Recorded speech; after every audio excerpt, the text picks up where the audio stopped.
Bienvenue sur Veritatis Investigator. On se retrouve pour notre première vidéo consacrée au Canada avec la récente élection du nouveau Premier ministre. Notre prochain sujet reviendra sur les truckers ayant manifesté durant la crise du Covid contre l'obligation vaccinale.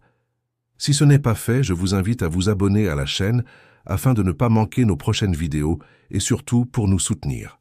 Depuis le 4 novembre 2015, le Canada avait à sa tête le libéral Justin Trudeau, qui pendant 9 ans a dirigé le pays avec un progressisme sans limite et surtout une augmentation de la dette.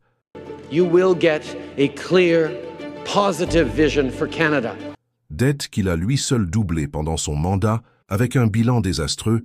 Il fut poussé à démissionner par son propre parti en janvier dernier pour présenter le nouveau chef du Parti libéral en la personne de Mark Carney. Après 3 mandats successifs sous la gouvernance libérale, le Canada s'attendait à voir gagner au Parlement le Parti conservateur qui était le parti le plus susceptible d'obtenir le pouvoir.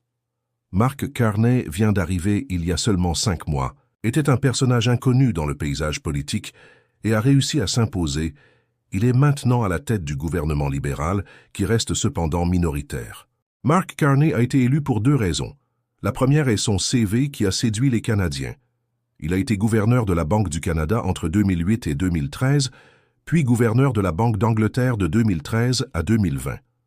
Avec une telle expérience, étant un banquier ayant travaillé dans les hautes sphères, cela a tout simplement ravi la population, ce qui n'est pas sans nous rappeler notre président actuel que l'on nous a vendu comme être le Mozart de la finance.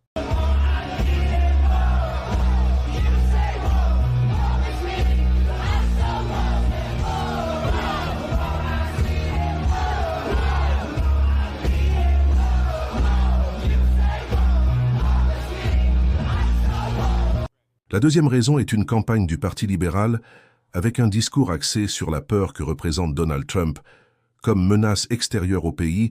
Rappelons que le président américain avait suggéré que le Canada se porterait mieux si il devenait le 51e État. Mark Carney, se positionnant en tant que sauveur face à Trump, additionné à un CV impressionnant, a réussi à rassurer les électeurs en les faisant se détourner des réels problèmes auxquels le pays fait face. Abandonnant le Parti conservateur qui avait un programme de redressement de la dette et de contrôle des dépenses.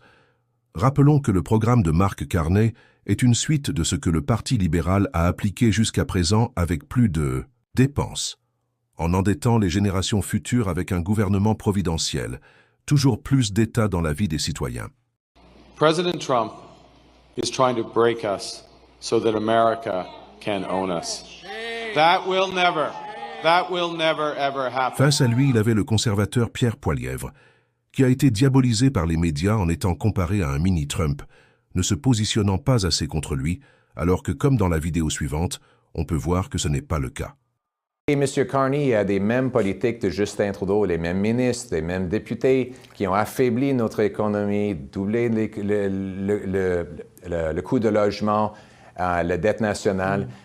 Lui, il supporte une politique libérale qui a causé la décennie perdue dans notre pays, que j'impose. On ne va jamais se rendre à notre souveraineté. On ne va jamais permettre aux Américains de contrôler nos lois, nos eaux, nos terres, nos frontières, notre politique en termes de langage et de culture. Il faut revendiquer à M. Trump de commencer les renégociations de le libre-échange entre nos provinces, entre le Canada et les États-Unis immédiatement. Pour résumer, Poilievre a mené une campagne située au centre droit, mais face à un champion du globalisme et des médias, il n'avait aucune chance.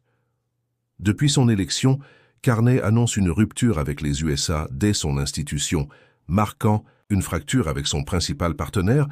Au lieu d'essayer de se rapprocher par le biais de négociations, il déclare une guerre face aux USA. Pour résumer, les Canadiens se sont fait berner avec un effet drapeau qui a favorisé le candidat libéral. Un Canada plus uni face aux États-Unis, mais dirigé par un banquier mondialiste. Maintenant, reste à voir ce qu'il va se passer dans le futur pour le Canada.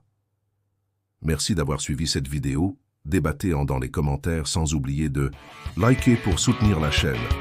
C'était Veritatis Investigator. À bientôt.